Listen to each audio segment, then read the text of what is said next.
सबसे पहले डॉक्टर साहब बहुत बहुत स्वागत है आपका। डॉक्टर साहब, डायबिटीज़ जो है शरीर में बहुत चीज़ों को प्रभावित करता है, बहुत बीमारियां बढ़ाता है, लेकिन दिल को खास तौर पर डायबिटीज़ किस तरीके से प्रभावित करता है? देखिए, ये डायबिटीज़ है, शुगर का लेवल ब्लड में एक सर्टेन अमाउंट से ज़्यादा हो जाने को हम लोग डायबिटीज़ कहते हैं, जिसको हिंदी में मधुमेह कहते हैं।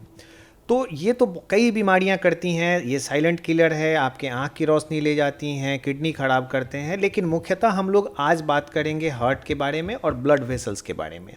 ये इनमें जो शुगर का लेवल बढ़ता है, आप कभी एक्सपेरिमेंट करके देख सकते हैं, कहीं कटा हो वहाँ आप चीनी लगा के देखें, इतना वो इरिटेंट होता है, वो बहुत ज़्यादा आपको जलन महसूस कराएगा। वैसे ही जब इसको ग्लूकोटॉक्सिसिटी कहते हैं, ये क्या होता है, जब सर्टेन लेवल से ज़्यादा बढ़ जाता है तो हमारी धमनियों के अंदर वाले लेयर को बहुत नुकसान करता है, और नुकसान करने से वहाँ इन्फ्लामेटरी रिएक्शंस होते हैं, फिर वहाँ फैट डिपॉजिट होने लगता है। इस तरह से ये डिस्लिपिडीमिया कराते हैं और प्लाक फॉर्मेशन को और उसको रैपिडली बढ़ाते हैं। ये आपका जो प्लाक बढ़ जाता है तो वो जो हार्ट की धमनियाँ होती हैं, इनकी छिद्र पतली होती चली जाती हैं। ये सर्टेन अमाउंट से ज़्यादा जब पतली हो जाती हैं, खून की सप्लाई कम हो जाती है, और ये रिस्पॉन्सिबल हैं आपके एंजाइना के पेन के लिए। तब हमें चलने में तकलीफ़ महसूस होने लगती है, सीना भारीपन होने लगता है। लेकिन यही जब सडनली अक्लूड हो जाते हैं तो ये हार्ट अटैक भी करा सकते हैं। और ऐसे ही इसी मैकेनिज़्म के थ्रू अगर ब्रेन की धमनियों को वो बंद करते हैं तो पैरालिसिस और स्ट्रोक करा सकते हैं। ये इसीलिए और ये इतना ज़्यादा बढ़ाते हैं कि इनको डायबिटीज़ को कार्डियक इक्विवेलेंट माना जाता है, कि ये उतना ही रिस्की है जितना कि हार्ट अटैक ज़िंदगी के लिए।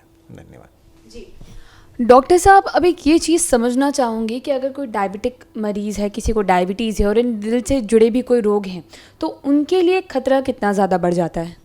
इसका उतना ही खतरा है जितना कि एक हार्ट अटैक, जिसको आप जान रहे हैं इनको एंजाइना पेन हो रहा है, इनको उतना ही, इसीलिए इसको कार्डियोवास्कुलर इक्विवेलेंट माना जाता है। डायबिटीज़ उतना ही रिस्की है जितना कि हार्ट अटैक है। इवन हम कहें अगर प्रैक्टिकली तो ये हार्ट के मरीज से ज़्यादा डेंजरस है, क्योंकि ये आपके आँख की रोशनी ले जाएगा, किडनी खराब करेगा, डिस्लिपिडीमिया, फैट की मात्रा बढ़ाएगा, स्ट्रोक कराएगा। ये सारे बीमारियों की जड़ है। आपके नर्व में सेंसेशन ख़त्म हो जाएगा, आप का मतलब इतना ख़त्म हो जाता है न्यूरोपैथी में कि आप गर्म चीज़ भी छुएंगे आपको पता नहीं चलेगा, और वो इंजरी करा देता है, इन्फेक्शन होगा जो कि हील नहीं होगा।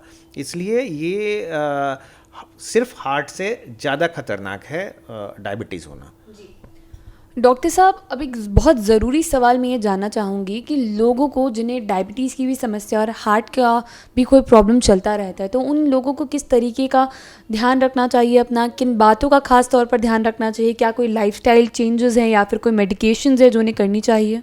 देखिए, डायबिटीज़ एक लाइफस्टाइल डिजीज़ ही है। मोस्टली हम लोग इसको प्रिवेंट कर सकते हैं अगर हम लोग खान पान सही रखें, नियमित व्यायाम करें, हरी साग सब्जी फल की मात्रा ज़्यादा लें, अपने वज़न को ना बढ़ने दें, और रोज़ 40-45 मिनट अगर हम टहलें, और साथ में अगर कोई ओबीज़ भी है वो अपना वेट रिडक्शन करता है, और सिंपल एक दवाइयाँ आती हैं मेटफॉर्मिन, इसको लेके आप कर सकते हैं। ऐसा स्टडी भी देखा गया है कि 50% रिडक्शन हो जाता है डायबिटीज़ के इंसिडेंस में। तो ध्यान रखें और समय समय पे ब्लड शुगर फास्टिंग का जांच कराते रहें।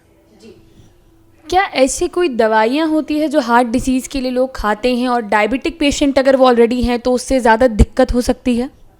नहीं, कुछ ऐसी दवाइयाँ हैं जो कि बेनिफिशियल हैं। दिक्कत वैसी दवाइयाँ बहुत कम हैं, जो कि डायबिटीज़ की कुछ दवाइयाँ हैं जो देखा जाता है कि हार्ट फेलियर के इंसिडेंस को बढ़ाते हैं, जैसे पायोग्लुटाजोन्स वगैरह हैं। लेकिन जिनका हार्ट हेल्दी है उसमें वो कोई परेशानी नहीं है, क्योंकि बहुत ही अच्छी दवा है, बहुत अच्छा रिडक्शन करता है। अब तो बहुत सारी ऐसी दवाइयाँ भी आ गई हैं डायबिटीज़ की जो कि हार्ट के फेलियर के मरीज़ को भी हम लोग यूज़ करते हैं, और उसके इंसिडेंस को भी काफ़ी कम करता है। नई दवाइयाँ बहुत अच्छी आ गई हैं, डेवलपमेंट मेडिकल फील्ड में बहुत तेज़ी से और बहुत अच्छा हो रहा है। लेकिन एक ही चीज़ है जो कि लोग जंक फूड खाना छोड़ दें, हेल्दी लाइफस्टाइल अडॉप्ट करें, वॉकिंग करें, फ्रूट्स वेजिटेबल ज़्यादा लें, तो इन सारी बीमारियों को हम लोग कम कर सकते हैं।